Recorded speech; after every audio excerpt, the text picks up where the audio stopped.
Ladies and gentlemen, there is this thing where the courts say that all equitable lawsuits, suits in equity, are to be before the court only. You don't have a right to a trial by jury in suits of equity. This is a lie. You see, the Seventh Amendment says in a suit at common law where the matter in controversy is greater than $20, it doesn't say in a suit that is not equitable because equity was heard at common law. So pay attention. Rebuttal to the presumption that suits at common law excludes equitable actions and remedies.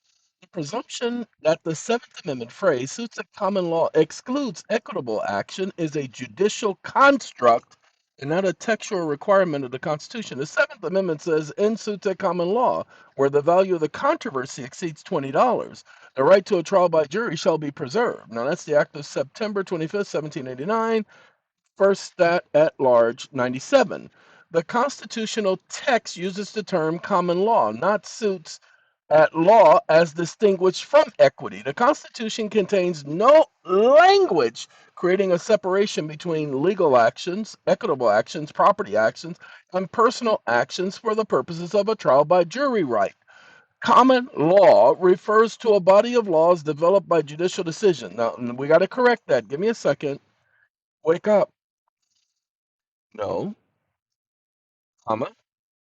The common law of the Seventh Amendment did not refer to a body of laws of judicial decisions, comma. It referred to the common law of the states, comma. Or did you not read Erie versus Tompkins? Stop listening. We'll correct that stupidity right now. Everybody, oh, English, which is stupid. The Supreme Court in Tompkins spoke of the common law as being the common law of the states. The term common law in the Seventh Amendment refers to the common law of the states, not to the body of federal judicial decisions or federally created common law. Erie Railroad versus Tompkins. There is no federal general common law, but there is a national common law. The common law of the states, as it existed at the time of the Constitution's ratification, encompassed both legal and equitable principles. The distinction between law and equity was a procedural division on which the court heard the matter, not the substantive separation of common law itself. The Constitution does not state in suits at law, but not in equity, the right to a trial by jury shall be preserved. Ladies and gentlemen, they have been getting over on people for centuries now with this junk right here.